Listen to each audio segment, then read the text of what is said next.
નમસ્કાર. દેવી ભાગવતના 5મા સ્કંદના 21મા અધ્યાયમાં આપનું હાર્દિક સ્વાગત છે. આપણે સૌ જાણીએ છીએ કે શાંતિ ક્યારેય કાયમી હોતી નથી. મહિષાસુરના વધ પછી દેવતાઓએ જે શાંતિનો અનુભવ કર્યો તે માત્ર એક વાવાઝોડા પહેલાની શાંતિ હતી. આજે આપણે પૌરાણિક ઇતિહાસનું એક નવું પ્રકરણ શરૂ કરવા જઈ રહ્યા છીએ.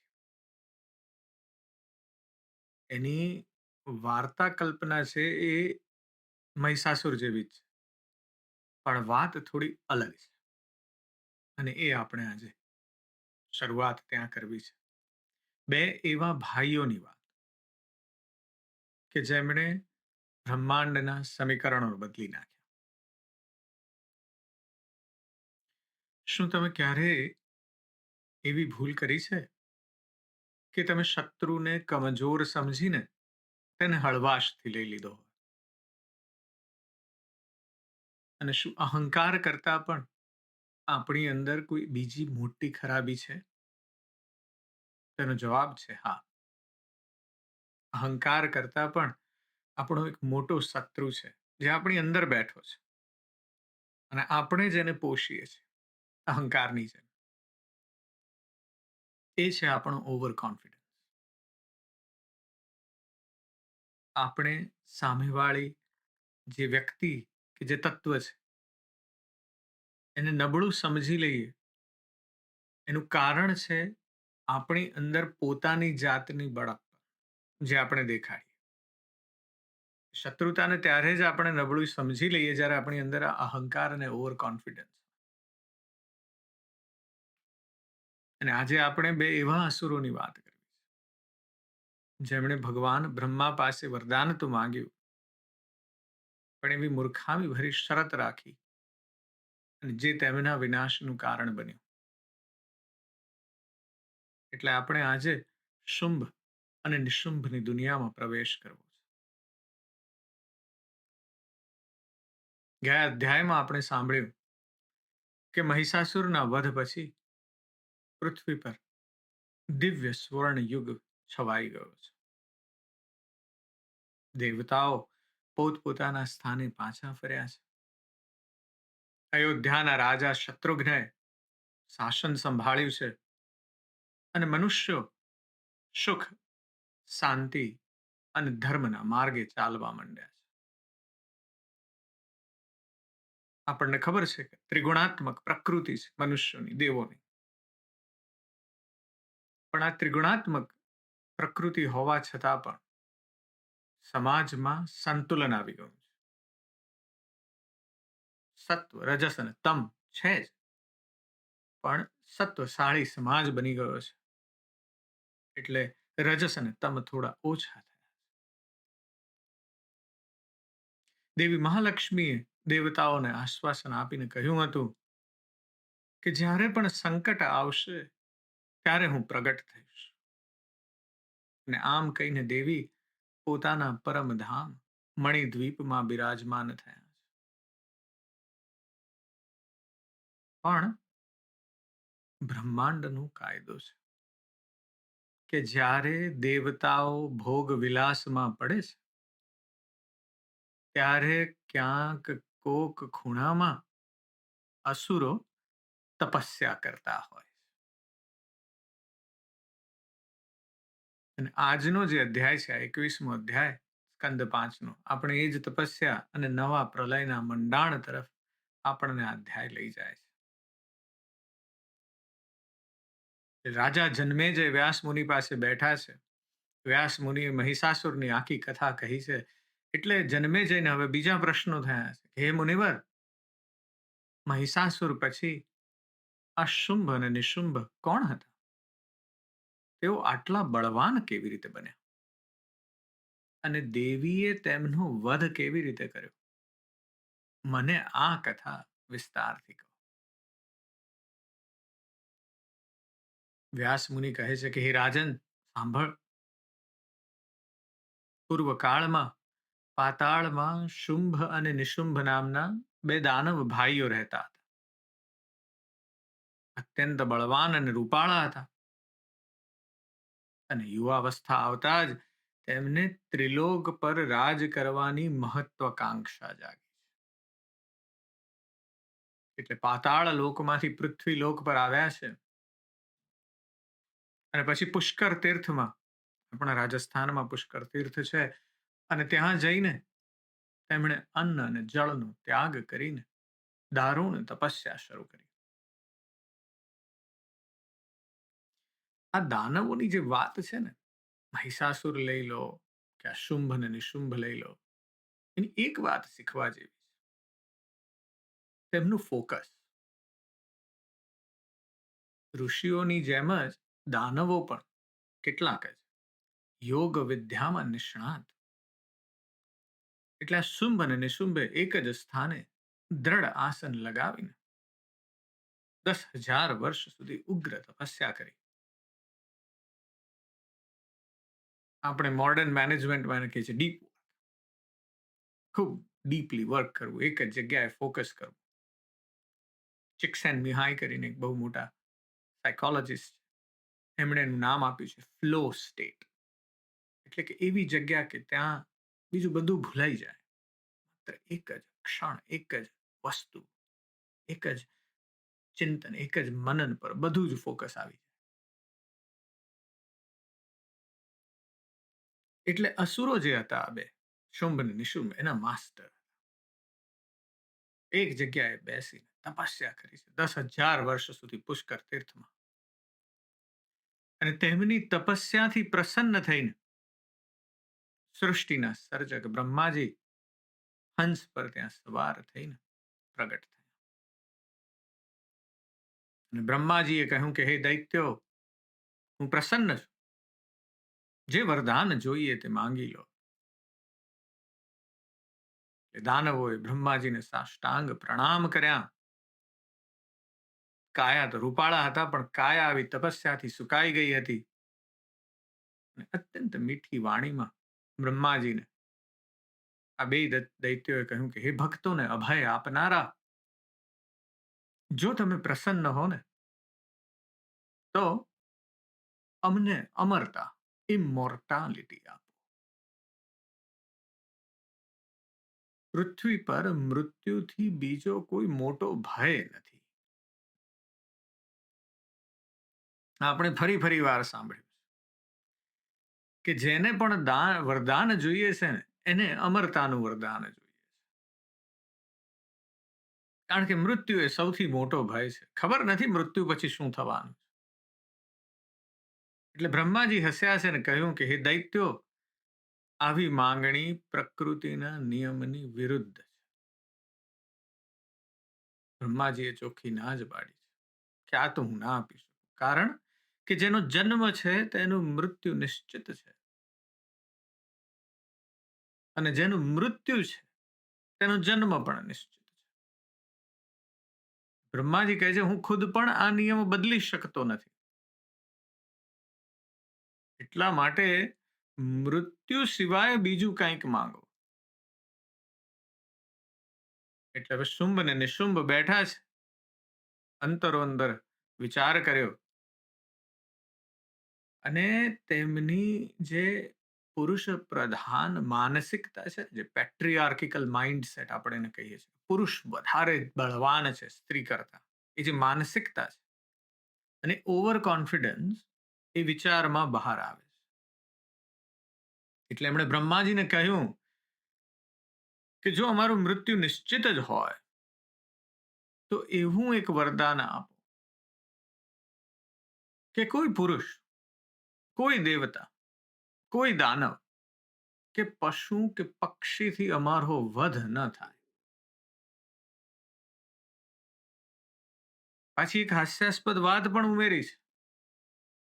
રહી વાત સ્ત્રીની, તે કહે છે કે આ ત્રિલોકમાં કોઈ એવી બળવાન સ્ત્રી પાકી જ નથી જે મારો વાળ પણ વાંકો કરી શકે. આ જ એમની પેલી પુરુષ પ્રધાન માનસિકતા છે. બંને વિચારે છે કે સ્ત્રી તો સ્વભાવથી જ અબળા છે, માટે સ્ત્રીનો અમને કોઈ ભય નથી. એટલે બ્રહ્માજીએ કહ્યું તથાસ્તુ, અને બ્રહ્માજી ત્યાંથી અંતર ધ્યાન થઈ ગયા. અને શુંભ ને નિશુંભને હવે આ વરદાન પ્રાપ્ત થઈ ગયું છે.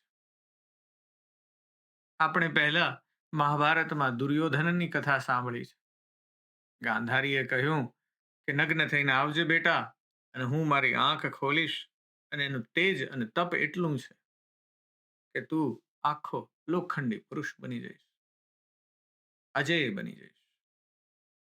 ગ્રીક માઇથોલોજીમાં આપણે એකිલસની કથા સાંભળી છે. એની માતા એને અમર બનાવવા માટે એક પવિત્ર નદીમાં ડુબાડ્યો, પણ ડુબાડ્યો ત્યારે એની એડી પકડી રાખી, અને એડી એ કોરી રહી ગઈ. અને આ જ એનો વીક પોઈન્ટ. દુર્યોધનની જંઘા એનો વીક પોઈન્ટ છે, એકિલસની હીલ એની એડી એનો વીક પોઈન્ટ છે. ત્યાં જ એકિલસને તીર વાગ્યું છે, અને ત્યાં જ દુર્યોધનને ભીમની ગદા વાગી છે, અને એનાથી એનું મૃત્યુ થયું છે. એવી જ રીતે આ શુંભ નિશુંભની નબળાઈ જે છે એ તેમનો સ્ત્રીઓ પ્રત્યેનો અહંકાર હતો. તેમણે સ્ત્રીને માત્ર ઉપભોગની કે નબળી વસ્તુ માની લીધી, અને એ જ રસ્તેથી તેમનો કાળ પ્રવેશી રહ્યો હતો. વરદાન મળ્યું કે મળતા જ શુંભ ને શુંભ પાછા પાતાળમાં પાછા ફર્યા છે, અને શુક્રાચાર્યને પોતાના ગુરુ બનાવ્યા છે. શુંભ રાજા બન્યો છે. વરદાનના સમાચાર સાંભળ્યા છે એટલે પાતાળમાં ખૂણે ખૂણેથી ખતરનાક જે રાક્ષસો છે, જે કેટલાય વખતથી ખાર ખાઈને બેઠા છે, એ શુંભ અને નિશુંભની સેનામાં જોડાવા માટે આવી પહોંચ્યા છે. વ્યાસજી એ યોદ્ધાઓની વાત કરે છે કે આ યોદ્ધાઓ જે છે ભવિષ્યમાં દેવી સાથેના યુદ્ધમાં હાહાકાર મચાવવાના છે. તો કોણ કોણ આવ્યું છે? ચંડ અને મુંડ આવ્યા છે. હાથી ને ઘોડા અને રથોની સેના સાથે આ બે ખતરનાક ભાઈઓ આવ્યા છે. ધૂમ્રલોચન આવ્યું છે. શુંભ જેવો જ પરાક્રમી અને ડરાવણો દાનવ છે. અને રક્તબીજ પણ આવ્યો છે. રક્તબીજની કથા આપણે પહેલા થોડીક વાર સાંભળી છે. રક્તબીજ પાસે એવું વરદાન છે કે જ્યારે યુદ્ધમાં શસ્ત્ર વાગવાથી તેનું લોહીનું એક પણ ટીપું જમીન પર પડે ને, તો એ રક્તમાંથી તેના જેવો જ બીજો એક અસુર પેદા થઈ શકે. હર્ક્યુલેસ ને હાઇડ્રાની આપણે આગળ વાત કરી છે કે હર્ક્યુલેસ જેવું હાઇડ્રાનું એક માથું કાપે કે તરત જ બીજા બે માથા એમાંથી નીકળે. આધુનિક સાયન્સમાં આપણે એને મલ્ટિપ્લિકેશન અથવા ક્લોનિંગ એવું નામ આપીએ છીએ. એટલે આ રક્તબીજને હરાવવો અશક્ય છે. અને જો આપણે કથાના માળખાની વાત કરીએ તો મહિષાસુર, જ્યારે આપણે વાત કરી કે બીજા અધ્યાયમાં આ સ્કંદના, મહિષાસુર જ્યારે હણાયો ત્યારે રક્તબીજ ની વાત આપણે કરી હતી. વામન પુરાણમાં અને અન્ય પૌરાણિક સંદર્ભોમાં પણ આ એક રસપ્રદ કથા છે કે મહિષાસુરના પિતાનું નામ હતું રંભ. રંભ તપસ્યા કરી રહ્યો હતો ને ત્યારે ઇન્દ્રએ કપટથી તેનો વધ કર્યો. અને એ રંભ ભવિષ્યમાં રક્તબીજ તરીકે પુનર્જન્મ પામ્યો છે. એટલે કથાનો ગૂઢ અર્થ એવો છે કે રક્તબીજ જે છે ને એ વાસ્તવમાં મહિષાસુરના પિતાનું જ પુનર્જન્મ છે. અને આ જ કારણ છે કે બંને અસુરો દેવતાઓ માટે અજેય હતા, કારણ કે દેવોએ એમની સાથે ચીટિંગ કર્યું. એટલે બંનેને મારવા માટે દેવીએ સ્વયં થઈને પ્રગટ થવું પડ્યું છે. પણ આની અંદર મનોવૈજ્ઞાનનું મર્મ છે, સાયકોલોજીકલ વાત છે. આધ્યાત્મની દ્રષ્ટિએ જો આપણે જોઈએ ને તો આ બંને અસુરો એ આપણા મનની, આપણા માઇન્ડની સૌથી મોટી ખતરનાક અને એકબીજા સાથે જોડાયેલી બીમારીના પ્રતીક છે. મહિષાસુર છે ને, એ આપણો શેપ શિફ્ટિંગ ઈગો છે, આપણો અહંકાર છે. એનું મૂળ લક્ષણ શું છે કે વારંવાર પોતાનું રૂપ બદલે છે. Shape shifting. જ્યારે તમે તમારા અહંકારને ગુસ્સાના રૂપમાં દબાવો ને, એટલે એ લાચારીનું સ્વરૂપ લે, વિક્ટિમ માઇન્ડ. જાત જાતના રૂપ બદલ્યા જ કરે અહંકાર. એટલે મહિષાસુરને મારવો હોય ને, આ રૂપ બદલુને મારવો હોય ને, અંદર તમારી અંદર રહેલા, તો એના માટે દેવીની જેમ અત્યંત ફોકસ એવા સુદર્શન ચક્રની જરૂર પડે. બહુ મહત્વની વાત છે, મર્મની વાત છે. રક્તબીજ જે છે, એ આ જ અહંકારમાંથી પેદા થતું ઓવર થિંકિંગ, ઈચ્છાઓ છે. અને આ ઈચ્છાઓનો કોઈ અર્થ નથી. પેલા જેમ રોલિંગ સ્ટોન્સ નામના રોક બેન્ડે કીધું છે, ધેર એન્ટ નો સેટિસ્ફેક્શન. કોઈ સેટિસ્ફેક્શન છે જ નહીં. અને આ ઈચ્છાઓના લીધે આ સેટિસ્ફેક્શન. એટલે રક્તબીજનું લક્ષણ એ છે કે એનું લોહીનું ટીપું પડે ને, એમાંથી બીજો નવો રક્તબીજ પેદા થાય. આપણા મનમાં આવું જ કંઈક થાય છે. તમે કોઈક એક ચિંતાને કે એક ઈચ્છાને કાપો ને, એટલે બીજી 100 ચિંતાઓને બીજા 100 ઈચ્છાઓ પ્રગટ થાય. તમે એમ કહો કે હવે મેં આઈસ્ક્રીમ નથી ખાવ, પણ જેવું આઈસ્ક્રીમ નથી ખાવ એવું કહો ને, એટલે એમ થાય કે હવે હું પાન ખાઈ લઉં, હવે હું લોલીપોપ ખાઈ લઉં, હવે હું ચોકલેટ ખાઈ લઉં, હવે હું કોઈ બીજી સ્વીટ ખાઈ લઉં. ઈચ્છાઓ અનંત છે, અને એ આ રક્તબીજ છે. એટલે અહંકાર જે છે, મહિષાસુર આપણા અંદર રહેલો, એ જમીન છે. અને એમાંથી ફૂટતા જે અનંત વિચારો છે, એ રક્તબીજ, એ એના ફળ છે. મહિષાસુર એક બીમારી છે, અને રક્તબીજ એના સિમ્ટમ્સ.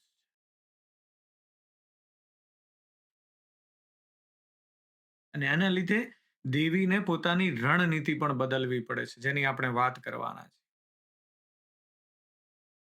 અહંકારને મારવા માટે, મહિષાસુરને મારવા માટે દેવીએ મહાલક્ષ્મી દુર્ગાનું તેજસ્વી સ્વરૂપ ધારણ કર્યું. એ તત્વજ્ઞાન અને અસ્ત્રોથી મહિષાસુરનો નાશ કરે છે. પણ રક્તબીજની જે અનંત વિચાર શૃંખલા છે, એને મારવા માટે તો સામાન્ય શસ્ત્રો કામ આવવાના નથી. સુદર્શન ચક્ર પણ કામ નહીં. એને મારવા માટે તો દેવીએ પોતાનું મહાકાળી ચામુંડા સ્વરૂપ, અત્યંત રૌદ્ર અને ભયાનક સ્વરૂપ પ્રગટ કરવું પડશે. મહાકાળી રક્તબીજનું રક્ત જમીન પર પડવા જ દેતા નથી. બધું લોહી પી જાય. એટલે કે વિચારો ઉત્પન્ન થાય ને, એ પહેલા જ તેને મૂળમાંથી ગળી જવા. આ ધ્યાન કે મેડિટેશનની સર્વોચ્ચ અવસ્થા.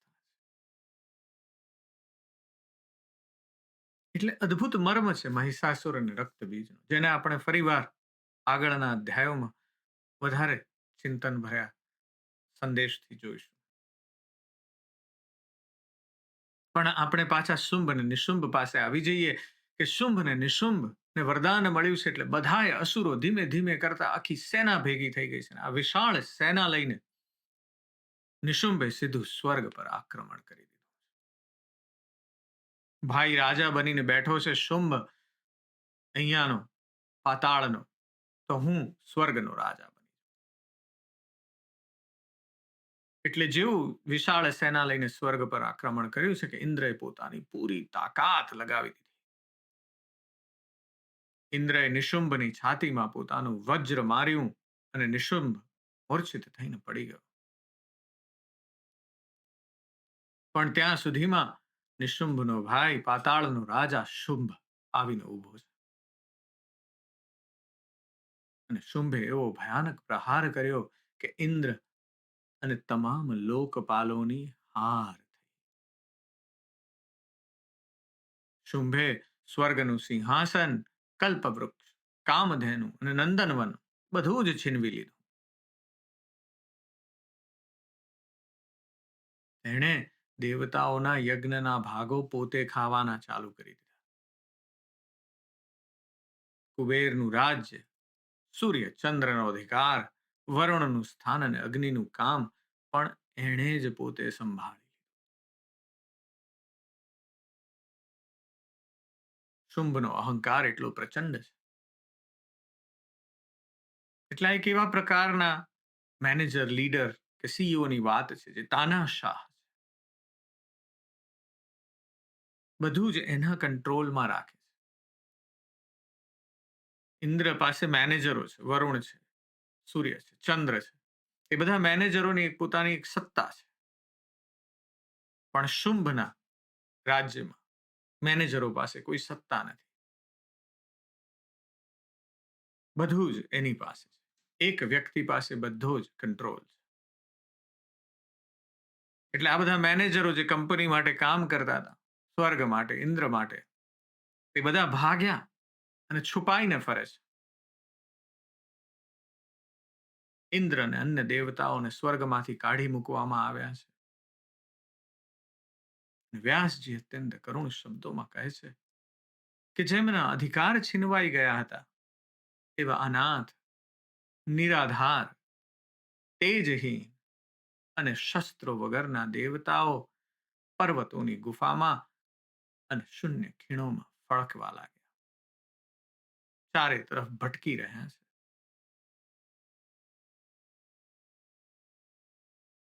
એટલે અધ્યાયના અંતમાં વ્યાસજી કહે છે કે આ આપણા માટે બહુ મોટો બોધપાઠ છે.